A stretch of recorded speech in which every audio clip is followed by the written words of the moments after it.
Hey everybody, welcome back to Ducks and Download. So tonight I wanted to go over one of my absolute favorite species in Star Wars and a personal favorite species when they get to become Jedi, the Wookiees. So let's start with some general facts about Wookiees themselves. Wookiees come from the planet of Kashyyyk, very closely within the same system actually to the planet Trandoshia. So yes, that means the Trandoshan lizard folk and the beast folk Wookiees have been at war since space travel, pretty much, for those two planetoids. The Wookiees have an average height of about 7 foot 3 inches, so they are a very large creature and live for an average lifespan of 400 years. So because of that long lifespan, Wookiees have developed an extremely societal influenced honor system. When a younger Wookiee passes by an elder Wookiee, they would step out of the way, bow, or some gesture to give them honor. If they do not, then they can be seen as a challenge or as some form of ego. Wookiees are also known to never use their claws in a fight, because to do so is to be savage and return to the bestial ways of their great ancestors.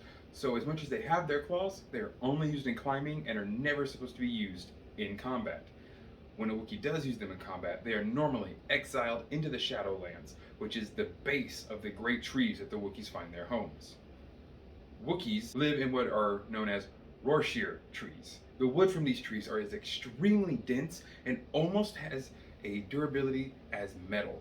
It is a very powerful, very strong wood that is used in almost all Wookiee architecture, weaponry, and vehicles. Wookiees care so much about that self-honor and self-respect that they're even known to go into what is called a life debt.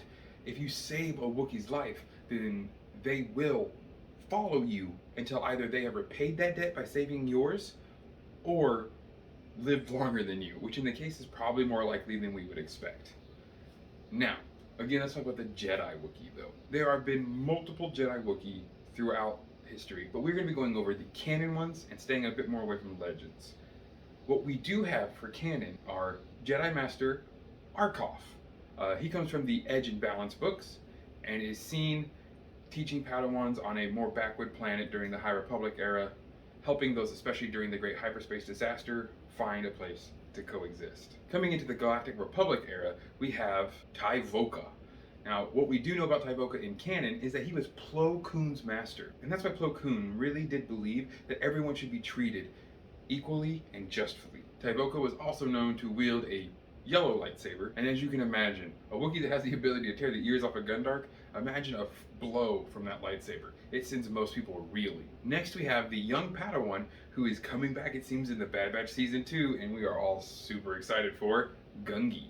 Now Gungi is one of the ones that while we see him building his lightsaber in the Clone Wars, he is using the Rorschir wood. And this wood, again, is used in a lot of hilts for Wookiee Jedi because it reminds them of home. Now, a Wookiee Jedi doesn't have an attachment to Kashyyyk because, of course, attachment is forbidden within the Jedi, but they do have the love of it because that piece of wood reminds them of what they are fighting for, what they are protecting, and why they became a Jedi in the first place. That connectivity to Kashyyyk and to the galaxy at large. Now, speaking of a very connected Wookiee, let's talk about Burryaga. Burryaga is one of my absolute favorite Jedi throughout the High Republic and even after. I love Burry. His super ability is actually his empathy and his ability to feel the emotions of those around him, which led him to be a very integral part in the very early moments of the Great Hyperspace Disaster. Sadly, we don't know if he makes it through the High Republic main book series of Phase 1. He's not confirmed dead, but he isn't confirmed alive either. And I would be super excited if we got to see Burryaga again. I would love to continue telling stories through Burryaga's super empathetical point of view.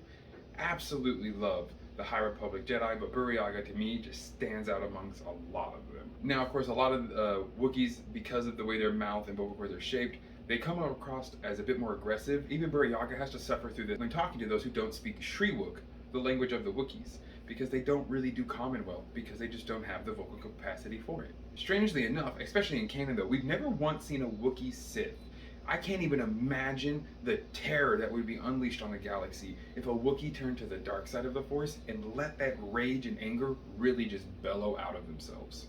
So let's hope we get to see that one day, because that would just be gnarly. What do you guys think? Should Wookiee stay only Jedi, or would you like to see a Wookiee Sith as well? And let me know who your favorite Wookiee is. Come on now, and don't choose Chewbacca. That's easy. Well, I hope you all have an amazing rest of your evening.